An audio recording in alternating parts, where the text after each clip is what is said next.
Iya,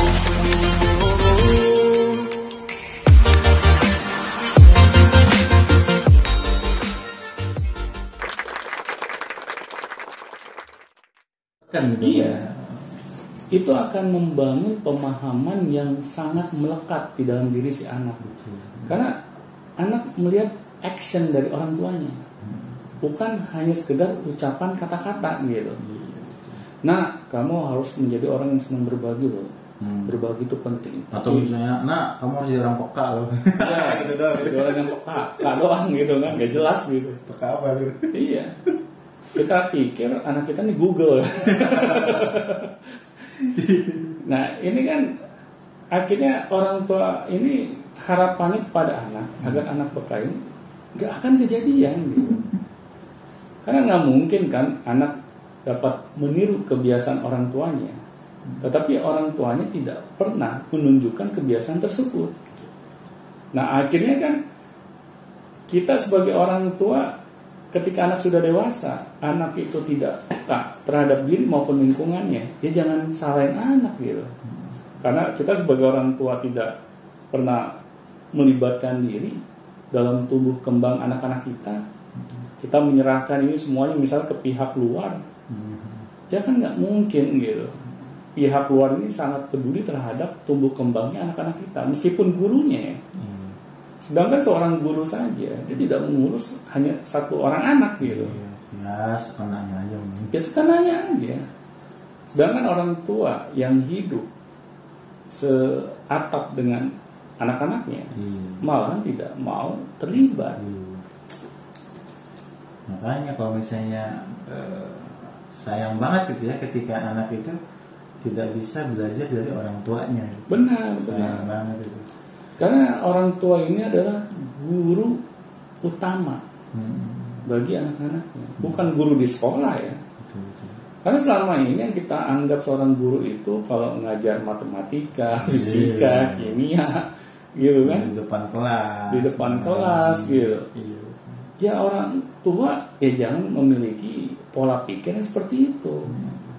Karena anak ini lebih membutuhkan gitu sentuhan dari orang tuanya dibandingkan orang lain gitu.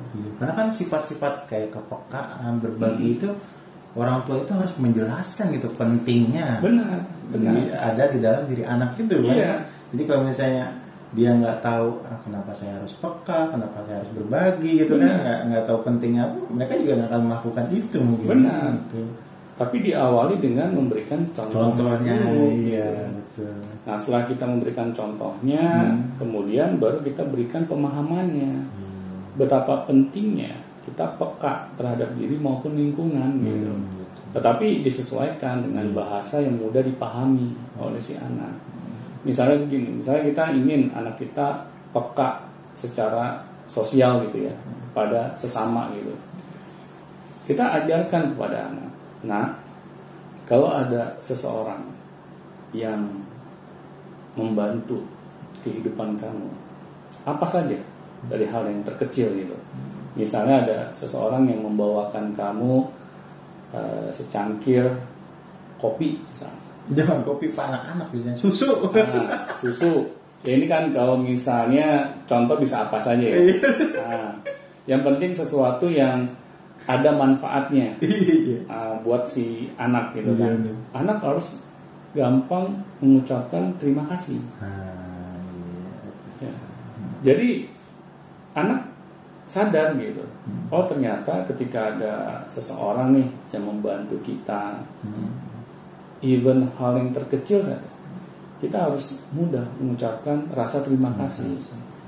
Dan rasa terima kasih ini juga disertai senyuman kepada orang yang membantu kita, agar hubungan terjalin baik gitu dengan temannya. Bukan hanya sekedar basa-basi. Ya. Akhirnya anak jadi tahu, oh kalau kita ingin mengucapkan terima kasih itu harus disertai dengan senyuman. Bahwa kita ini memang benar-benar sungguh-sungguh berterima kasih terhadap bantuan orang tersebut. Itu pentingnya gitu ya. Penting banget. Kenapa nak? Kamu harus mengucapkan rasa terima kasih dan disertai senyuman agar orang yang membantu kamu itu melihat pekerjaannya dihargai. Nah, tetapi kalau dia sudah berusaha memberikan yang terbaik buat kamu, nah, terus kamu malah cuek, malah kamu menganggap hal yang biasa, akhirnya orang tersebut ya mungkin dia akan melakukan sesuatu buat kamu, tapi dia tidak akan ikhlas. Dia akan berbuat sesuatu itu ya ala kadarnya gitu, karena mungkin tuntutan pekerjaan dia saja. Akhirnya kan orang tersebut tidak memiliki hubungan yang baik sama kamu. Nah, siapa tahu kan di suatu saat nanti kamu membutuhkan dia gitu. Tetapi kalau kamu tidak bisa menjadi orang yang menghargai orang lain, ya bagaimana kamu bisa dihargai oleh orang lain? Jadi pentingnya menghargai orang seperti itu gitu. Iya. Kasih tahu anak dulu. Benar. Biar dia peka disertai paham atau pentingnya itu seperti itu. Nah, terus ya yang tadi yang saya bilang ya, diawali juga orang tuanya. Iya pasti. Kalau misalnya orang tua yang ngomong doang kan ceramah doang. Benar. Anak juga kadang-kadang enak juga gitu jadi anak. Iya, pasti kita enak lah. Kamu itu harus peka sama orang, kasih tahu terima kasih. Wah, kita aja sendiri kan jebret sama orang ini. Iya. Nah, ini yang saya juga contohkan kepada anak gitu. Misal ada seseorang yang membantu saya gitu ya. Saya juga nggak segan gitu, langsung mengucapkan rasa terima kasih, disertai dengan senyuman, dan akhirnya anak saya kan melihat, oh orang tuanya saja melakukannya.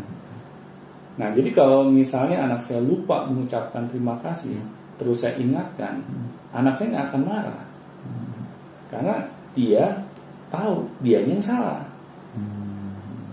Karena anak itu akan lebih terima diingatkan kesalahannya dia. Kalau orang tuanya itu sudah melakukannya gitu, dia akan benci diingatkan. Kalau orang tuanya sedang ngomong doang, hanya ngomong doang gitu. Iya, paling enak itu. Iya pasti. Dan di sini kan kita harus menyadari gitu sebagai orang tua betapa pentingnya kita bukan hanya bisa menjelaskan dengan baik pada anak, tetapi kita juga harus menjadi role model terbaik bagi anak gitu. Agar cita-cita kita sebagai orang tua menginginkan anak yang peka terhadap diri maupun lingkungannya itu bisa terjadi gitu. Apakah harus dikawal terus atau bagaimana Pak? Untuk, pastinya untuk biar bisa ngelekat gitu kepada iya. Karena yang namanya kebiasaan ya perlu dibiasakan terus-menerus. Karena kalau kita hanya kadang-kadang gitu ya memberitahukan anak, kadang-kadang mencontohkan, jadi kita menjadi manusia yang kadang-kadang, ya. Sekadang. Iya, akhirnya anak kita juga ikut-ikutan kita, menjadi anak yang kadang-kadang dilakukan, kadang tidak dilakukan. Karena yang namanya kebiasaan itu ya harus menjadi hal yang konsisten di dalam diri anak kita. Makanya orang tua itu harus terus mau mengawalnya. Karena kalau orang tua melihat gitu, aduh anak saya nih udah saya kasih tahu berkali-kali, tetapi kok nggak dilakuin juga. Nah, biasanya menyerah. Iya. Biasanya. Padahal berkali-kali ini baru 3 kali. Nggak jauh-jauh sih, paling 2 kali, 3 kali, 5 kali. Iya. Nah, apalagi kalau orang tua memiliki ini ya. Kalau kita memberitahukan kepada orang lain gitu, harus sampai hitungan ketiga. Ya, 1 nggak dilakuin juga, 2 ya sudah nggak dilakuin juga, 3 terakhir nih final nih gitu. 4 bye bye. Akhirnya kan orang tua yang cepat menyerah. Padahal ini anaknya dia sendiri loh, bukan anak orang lain. Nah akhirnya kan jangan salahin anak gitu kalau tidak timbul karakter dalam diri si anak, terutama karakter kepekaannya dia. Jadi kita kalau mengaku sebagai orang tua, kita harus sadar gitu bahwa tugas kita sebagai orang tua yang paling utama menanamkan sifat-sifat yang baik di dalam diri anak-anak. Terima kasih Pak Doni atas penjabarannya. Baik, siapa saja yang mau bertanya silakan tentang kepekaan, tentang apa sifat-sifat baik yang belum melekat pada anak. Kalau mau ditanyakan silakan, mau dikonsultasikan juga silakan. langsung saja di link deskripsi di bawah ini sudah kita sediakan. Link-linknya silahkan diklik saja. Biasanya sih yang bertanya lewat Gmail ya, lewat email lebih tepatnya. Baik, sampai jumpa di VR Education selanjutnya. Sampai jumpa teman-teman.